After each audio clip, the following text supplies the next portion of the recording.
আচ্ছা, এখন আছি হচ্ছে মেঘনা নদীতে। মেঘনা নদীতে জেলেদের সাথে আসছি, আর এখানে হচ্ছে রান্নাবান্না চলতেছে। আজকে এখানেই খাবো। কিছুক্ষণ আগে হচ্ছে এই নদীতে জাল ফেলানো হয়েছে, ইলিশ মাছ দেখি ওঠে কিনা। আর এখানে হচ্ছে এখন রান্না হচ্ছে আমরা 10 জন আছি আজকে এখানে একসাথে জেলেদের জীবনযাপন সম্পর্কে জানতে আসছি। সূর্য প্রায় ডুবে যাচ্ছে, একটু পরে হয়তো বা সন্ধ্যা হয়ে যাবে। আর এই জায়গাটা হচ্ছে ভোলার চরফেশনের খেজুরগাছিয়াতে, খেজুরগাছি একদম। আর ওদিকে হচ্ছে সাগর, বঙ্গোপসাগর।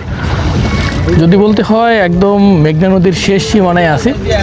জেলেদের সাথে মাছ ধরার এই মুহূর্তটা ছিল আমাদের কাছে অসাধারণ একটি মুহূর্ত। আর আমার সাথে ছিল কলমিজনের শাহিন ভাই, রাকিব ভাই সহ আরও অনেকে। আমাদের এই সফরের সম্পূর্ণ ভিডিও আমার ইউটিউব চ্যানেল, ফেসবুক পেজে আপলোড করা আছে, চাইলে সেখান থেকে দেখে নিতে পারেন। এছাড়া শাহিন ভাইয়ের কলমিজন পেজ থেকেও আপনারা দেখে নিতে পারেন সম্পূর্ণ ভিডিওটি। দেশের প্রান্তিক অঞ্চলের মানুষের সাথে যত মিশবেন ততই আপনারা গ্রাম সম্পর্কে জানবেন, প্রকৃতি সম্পর্কে জানবেন, তাদের জীবনযাপন সম্পর্কে জানবেন। আর আমাদের এই ট্রিপে আমরা অনেক কিছু জেনেছি জেলেদের সম্পর্কে, তাদের সাথে মাছ ধরতে যেয়ে তাদের জীবনযাপন সম্পর্কে জেনেছি। ইনশাল্লাহ নভেম্বর মাসের প্রথম সপ্তাহে যাচ্ছি দেশের বৃহত্তর ম্যানগ্রোভ বনাঞ্চল সুন্দরবনে। আশা করি ভালো একটি অ্যাডভেঞ্চার সফর হবে।